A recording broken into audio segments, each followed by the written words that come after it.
Kedatangan pengungsi Rohingya di Aceh sudah meresahkan warga lokal, sebab semakin hari jumlahnya semakin banyak. Tak ingin hal serupa terus terjadi, warga lokal berinisiatif untuk menghalau pengungsi Rohingya yang hendak masuk ke Aceh. Baru-baru ini viral aksi seorang nelayan menghalau kapal pengungsi Rohingya yang hendak berlabuh di pantai Aceh. Dalam video yang beredar terlihat seorang pria parubaya yang diduga adalah nelayan setempat mencegat kapal pengungsi Rohingya. Nelayan tersebut langsung mendekati kapal pengungsi Rohingya yang ia lihat.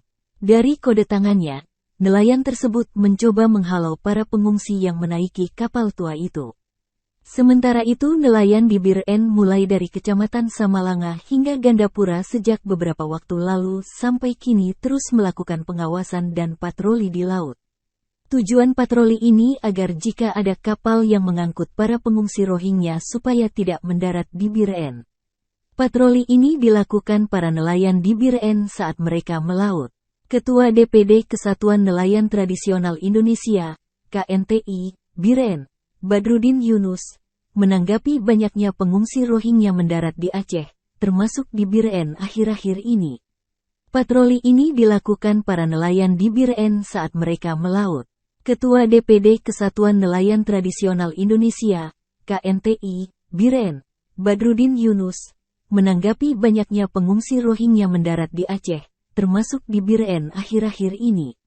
Menurut keterangan sejumlah nelayan, kata Badrudin, hingga kini masih ada kapal yang diduga pengungsi Rohingya di laut lepas.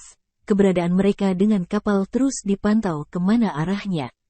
Mereka diinformasikan berada di zona bebas dan bergerak tidak jelas arahnya. Wilayah Laut Bir-En hanya berjarak 150 mil.